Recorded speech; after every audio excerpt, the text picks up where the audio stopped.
हर रोज एक नई कहानी देखने के लिए चैनल को सब्सक्राइब करें और बेल आइकन दबाना ना भूलें। हर जगह सिर्फ मोती नाम पूरे स्टेडियम में गूंज रहा होता है। स्टेडियम लोगों की भीड़ से खचाखच भरा हुआ था। एंकर माइक में मोती का नाम अनाउंस करती है। The World Best Belly Dancer Award goes to मोती from India। मोती अपना नाम सुनते ही स्टेज पर जाती है और अपना अवार्ड लेकर खुश होती है। तभी एंकर उसके यहाँ तक पहुँचने की कामयाबी की कहानी पूछती है। मोती अपने हाथों में माइक लेती है और बोलती है, Good evening to my all friends. It's my pleasure to share my journey in front of you. Thanks to give me this chance. मैं अपने बारे में शुरू से बताती हूँ। मैं पहले मोती अपने थुलथुले पेट से बहुत परेशान थी। वो अपना वजन कम तो करना चाहती थी, लेकिन उसकी लाख कोशिशों के बाद भी उसके पेट पर कोई असर नहीं पड़ता था। एक दिन तो वो फिटनेस कैंप भी ज्वाइन करती है और उसकी ट्रेनर जोया उसे वेट लूजिंग की एक्सरसाइज और ट्रिक्स बताती है। एक दिन जोया मोती को योगा कराते हुए बोलती है, ताड़ासन और मत्स्यासन कीजिए स्टेप बाय स्टेप। मैडम आप पहले करके बताइए ना। ताड़ासन में पहले हाथों को धीरे धीरे ऊपर ले जाओ और आराम से सांसें भरते हुए एड़ियों और कंधों को ऊपर की ओर खींचो। कम से कम 3 बार ऐसा करो और वो भी बैलेंस बनाकर, नहीं तो गिर भी सकती हो। अरे नहीं, मुझसे नहीं होगा मैडम ये। एक बार ट्राई तो करो। मैडम प्लीज हेल्प कीजिए ना। जोया उसे हाथ ऊपर करने को कहती है और सामने खड़ी हो जाती है और एड़ियों को उठाते हुए सांस लेने को बोलती है। मोती धीरे धीरे कोशिश करती है, लेकिन अपने भारी पेट से वो अपने मुंह के बल जोया पर गिर जाती है। जोया बेहोश हो जाती है और उसे देखकर मोती डर जाती है और बोलती है, हे भगवान, ये मैंने क्या कर दिया? कहीं ये मर तो नहीं गई? मैडम प्लीज उठो। फिटनेस क्लब में जितने भी लोग योगा कर रहे होते हैं, सभी जोया को बेहोश देखकर उसके पास जाते हैं। मोती बोतल का पानी लेकर आती है और उसके मुंह पर पानी डालती है। मुंह पर पानी पड़ते ही जोया उठ जाती है और बोलती है, अरे मैं कहाँ हूँ? मैडम मैं मोती, पहचाना मुझे? ओह हाँ, मैं तुम्हें योगा सिखा रही थी, तभी तुम मुझ पर गिर गई और मैं बेहोश हो गई। सॉरी मैडम, आप ठीक तो है ना? तो मुझे आगे सिखाइए। ना बाबा ना, मैं तुझे नहीं सिखा सकती। आज तो मैं मरते मरते बची हूँ और एक आधा दिन तुझे सिखाया तो कहीं स्वर्ग ही ना पहुँच जाऊँ। मेरी जान बख्श दे मेरी बहन। मैडम मैं आगे से पूरा ध्यान रखूंगी और प्रैक्टिस भी अच्छे से करूंगी। जोया उसे मत्स्यासन के बारे में सिखाती है। वो उसे मुंह के बल लेटने को कहती है और अपने हाथों से पैरों को पकड़ने को कहती है। जोया उसे करने को कहती है और मोती लेट जाती है और धीरे धीरे अपने हाथों को पीछे की तरफ खींचते हुए चिल्लाने लगती है, अरे मैडम मैं फंस गई, मुझे निकालो इस हाथों के जाल से। मैडम प्लीज बचाओ मुझे। जोया जल्दी से उठकर उसके हाथों को सीधा करने की कोशिश करती है, लेकिन जब उसे उठाने जाती है तो उसे उठाने के चक्कर में खुद ही गिर जाती है और उसको दिन में चांद तारे नजर आने लगते हैं। जोया उसे बोलती है, बहन तू मुझे जिंदा घर जाने दे। मैं मेरी माँ की एक लौती संतान हूँ। मेरी जान अब तेरे हाथों में है। प्लीज मुझे छोड़ दे। मैं आज से कभी किसी को योगा नहीं सिखाऊंगी। मैं ये शपथ लेती हूँ। ऐसा सुनते ही फिटनेस क्लब के सारे लोग जोया और मोती पर हंसते हैं। जोया और मोती दोनों निराश होकर अपने अपने घर चली जाती हैं। मोती घर जाकर रोने लगती है और उसे रोता हुआ देखकर उसकी माँ कांता आती है और उसे बोलती है, क्या हुआ मेरी मोटो, तू रो क्यों रही है? माँ आज मेरे साथ बहुत बुरा हुआ। मोती कांता को सारी बात बताती है और कांता उसे समझाते हुए चुप करवा देती है। उसका मन बहलाने के लिए वो उसे शाम को एक पार्टी में जाने के लिए तैयार होने को कहती है। तू तो मेरा बहादुर बच्चा है, ऐसे रोते नहीं है। चल आज शाम को तुझे एक अच्छी जगह लेके चलती हूँ, चलेगी ना? कहाँ जाना है माँ? शाम को मेरी फ्रेंड के बेटे का बर्थडे है, उसने हमें इनवाइट किया है। ठीक है माँ, मैं शाम को चलूंगी। कुछ देर में शाम होती है और मोती एक नारंगी कलर का क्रॉप टॉप पहनकर शीशे के सामने खड़ी होती है और बोलती है, यार ये टॉप कितना अच्छा लग रहा है, लेकिन मेरा पेट वो तो इतना मोटा है, इस पर तो ये बिल्कुल सूट नहीं करेगा। कांता मोती के कमरे में आती है और उसे शीशे में बात करते हुए देखकर बोलती है, कितनी ब्यूटीफुल लग रही है मेरी बेटी, एकदम पटाखा। कहाँ माँ, ये मेरा पेट देखो, ड्रेस से बाहर निकलकर जीभ चिढ़ा रहा है मुझे। ओहो, तू भी ना बहुत सुंदर लग रहा है ये तेरे पर, और तू यही ड्रेस पहन कर जाएगी। मैंने कह दिया तो कह दिया। ठीक है माँ। हाय रे मेरी मोटो, नजर ना लगे तुझे। वो दोनों पार्टी में पहुंचकर खाना खा लेते हैं। कुछ लड़कियों को डांस करता देखकर मोती कांता से बोलती है, माँ मैं भी जाऊँ उन लोगों के साथ डांस करने के लिए, मेरा बहुत मन कर रहा है। हाँ हाँ बेटा जा। मोती स्टेज पर जाने के बाद डांस करने लगती है और उसका शरीर और पेट भारी होने की वजह से वो ठीक से डांस भी नहीं कर पाती और उसके लचीलेपन की वजह से उसका पेट बाहर की ओर निकल रहा था। ये देखकर कुछ लड़के उस पर हंसते हैं और कमेंट पास करते हैं, हाय रे मोटी चर्बी, क्या कमर हिलाती है जैसे पूरी धरती पर भूकंप आ गया हो। अरे नहीं नहीं, ऐसे नहीं बोलते, मैं बोल के दिखाऊं? ऐसा लग रहा है सिलेंडर पूरा का पूरा घूम रहा है स्टेज पर। नहीं नहीं, ये तो पूरा ड्रम लग रही है भाई। वो तीनों मोती का मजाक उड़ाते हुए बहुत हंसते हैं। मोती डांस बंद कर देती है, लेकिन थोड़ी देर बाद एक अंकित नाम का लड़का उन तीनों से लड़ने लगता है और उन तीनों को पार्टी से भगाने के बाद मोती के पास आता है। मोती साइड में कुर्सी पर उदास बैठी होती है और वो उसे रुमाल देते हुए बोलता है, सॉरी यार, मेरे दोस्तों ने तुम्हारा मजाक बनाया, I am sorry. No it's okay, इसमें उनकी कोई गलती नहीं थी। मेरा बॉडी लुक ही ऐसा है, जिसे देखो वही मजाक बना देता है। अब से तुम्हारा कोई मजाक नहीं बनाएगा।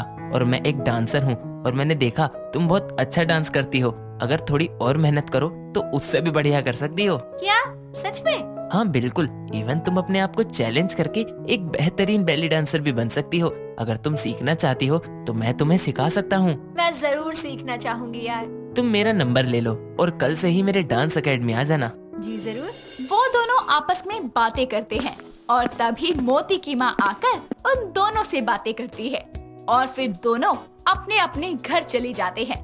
अगले दिन मोती उसकी डांस एकेडमी जाती है और उसे डांस की क्लासेस लेना शुरू कर देती है, जिसकी वजह से उसका वजन और पेट धीरे धीरे कम होने लगता है। थोड़े दिनों बाद एक साथ रहते रहते उनकी दोस्ती प्यार का रूप ले लेती है और अपने पेरेंट्स की रजामंदी से वो दोनों शादी कर लेते हैं।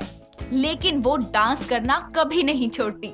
वो एक दिन टीवी पर एक इंटरनेशनल डांस शो देखती है और अंकित को बोलती है, अंकित मैं इस कंपटीशन में हिस्सा लेना चाहती हूँ, प्लीज मेरी हेल्प करो।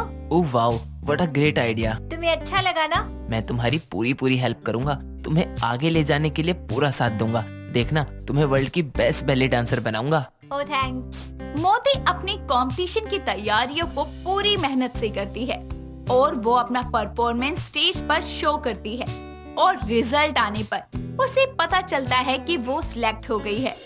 ऐसे ही वो ग्रैंड फिनाले में भी पहुंच जाती है और अब वो वर्ल्ड की बेस्ट बैले डांसर बन चुकी थी। उसको इंटरनेशनल शो में अवार्ड देने के लिए बुलाया जाता है। एंकर मोती को स्टेज पर अवार्ड देने के लिए बुलाती है और उसे उसकी सक्सेसफुल स्टोरी का राज पूरी दुनिया को बताने की बोलती है। मोती उसके हाथों से माइक लेकर शुरू करती है। Good evening to all friends. It's my pleasure to share my journey in front of you. Thanks to give me this chance. मैं अपने बारे में बताती हूँ आपको। मैं पहले बहुत मोटी थी। मेरे शरीर को देखकर हर कोई मेरा इतना मजाक बनाता था कि क्या कहूँ। मैंने अपने आप को घटाने के लिए न जाने कितनी तरकीबें अपनाई, लेकिन एक भी काम नहीं आई। फिर एक दिन मेरी मुलाकात अंकित से हुई, जो कि मेरे हस्बैंड है। उन्होंने मुझे बहुत सपोर्ट किया। मेरी हेल्थ से लेकर वेल्थ तक हर चीज उन्होंने संभाल कर रखी और आज मुझे वो इस मुकाम पर लेकर आ गए कि मुझे वर्ल्ड बेस्ट बैले डांसर का अवार्ड दिया जा रहा है। मैं अपनी फैमिली और स्पेशली अपने हस्बैंड को इस अवार्ड का क्रेडिट देना चाहूंगी। Thank you so much everyone. इतना बोलकर मोती स्टेज से नीचे उतरकर अवार्ड अंकित के हाथ में देते हुए उसे गले लगा लेती है। निर्मला देवी की 2 बहुएं थी, बड़ी बहू प्रीति और छोटी बहू नीतू। निर्मला देवी के स्वर्गवास के बाद दोनों बहुएं अपने अपने पति के साथ किसी दूसरे शहर में शिफ्ट हो जाती हैं। दोनों बहुओं में बड़ा ही प्रेम भाव था, मगर छोटी बहू नीतू घर का काम थोड़ा बहुत ही किया करती थी। मगर प्रीति ने कभी इस बात की शिकायत नहीं की। वो लोग जहाँ रहते थे वहाँ एक चिंगारी नाम की आंटी भी रहा करती थी, जो कि चुगलियां करने में एक्सपर्ट थी। ऐसे ही एक दिन चिंगारी प्रीति और नीतू के घर आकर बोलती है, अरे बहू, नए नए आए हो इस मोहल्ले में? आइए आंटी जी। हाँ, हम यहाँ बस 2 दिन पहले ही शिफ्ट हुए हैं। चलो अच्छा है, अब हमको एक नया पड़ोसी मिल गया। जी आंटी जी, हमें भी माँ समान आंटी मिल गई। अरे बेटा, ये तो तुम्हारा बड़कपन है। वैसे तुम्हारे घर में कौन कौन है? जी, वो मेरी बहन जैसी देवरानी और हम दोनों के एजीओ जी, बस और कोई नहीं है।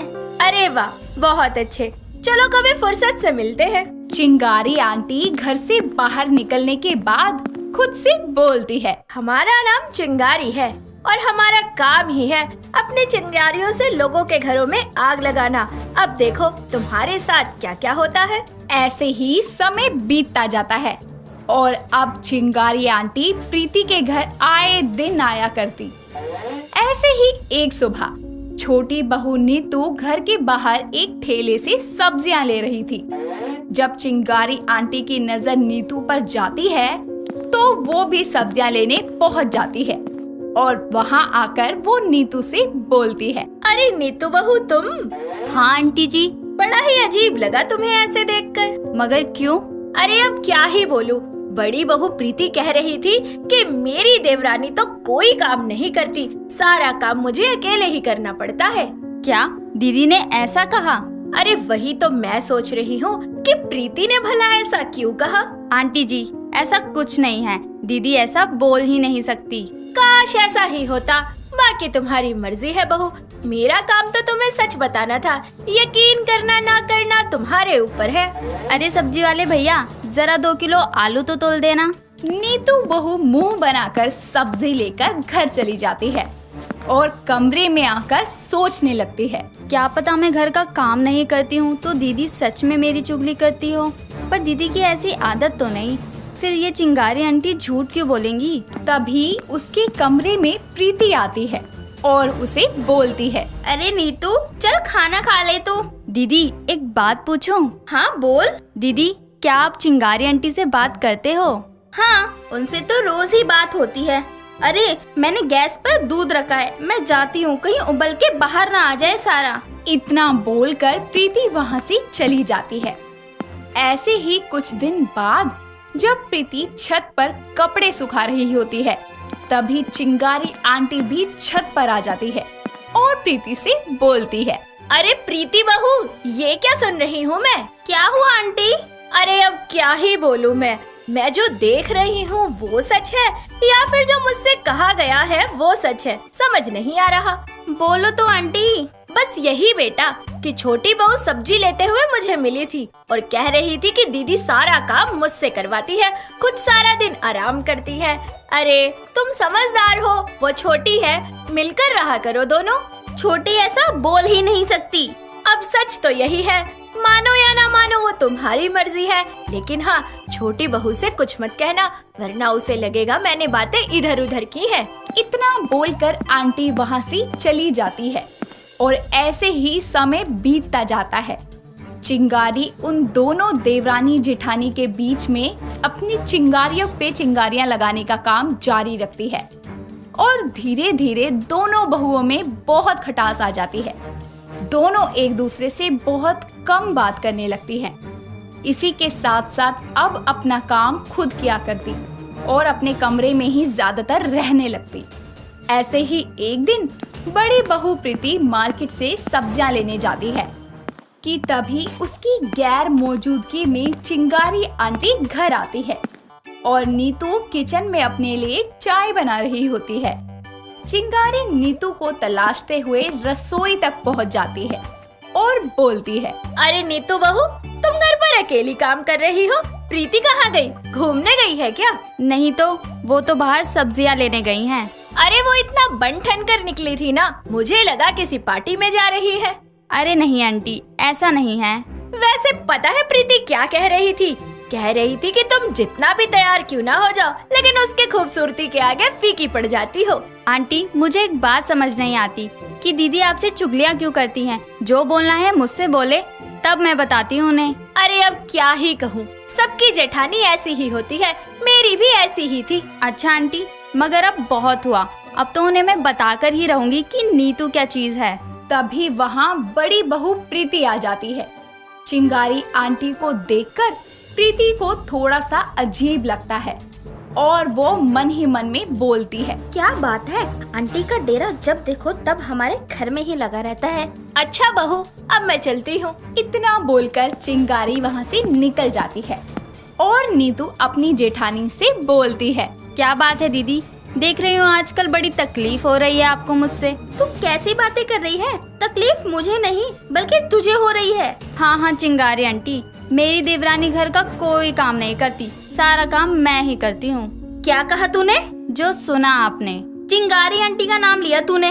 उनका नाम तो लूंगी ही ना, अब उनसे ही तो मेरी चुगलियाँ करती हैं। ओह, मुझे अब समझ आ रहा है कि हमारे बीच कौन फूट डलवा रहा है। ये चिंगारी आंटी। मतलब एक बात बता, तूने उनसे कभी मेरी चुगली की है?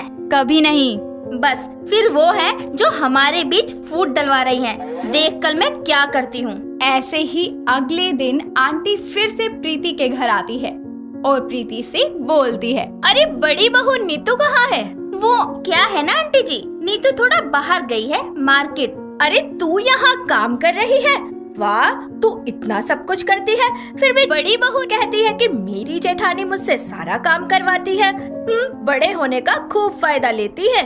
और क्या क्या बोला उसने आंटी जी? और क्या बताऊं, ये कह रही थी कि मैं जल्दी उठकर सारा काम करती हूँ, फिर भी मेरी सास की तरह ताने देती है मेरी जेठानी। अरे आंटी जी, आप यहीं रुकिए, मैं जरा नीतू को बुलाती हूँ। उसके सामने आज दूध का दूध और पानी का पानी हो ही जाएगा। अब मुझे कोई काम याद आ गया, मैं जरा चलती हूँ। तभी अंदर से नीतू और पड़ोस की 2-3 औरतें और आती हैं और सबके सामने नीतू और प्रीति चिंगारी आंटी की खूब बेइज्जती करती है।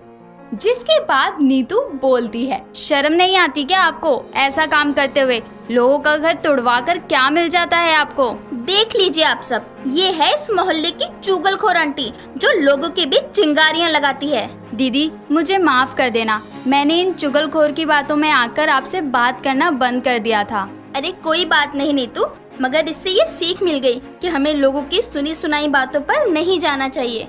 चिंगारी शर्मिंदा होकर वहाँ से चली जाती है और फिर दोबारा कभी उनकी चुगली नहीं करती।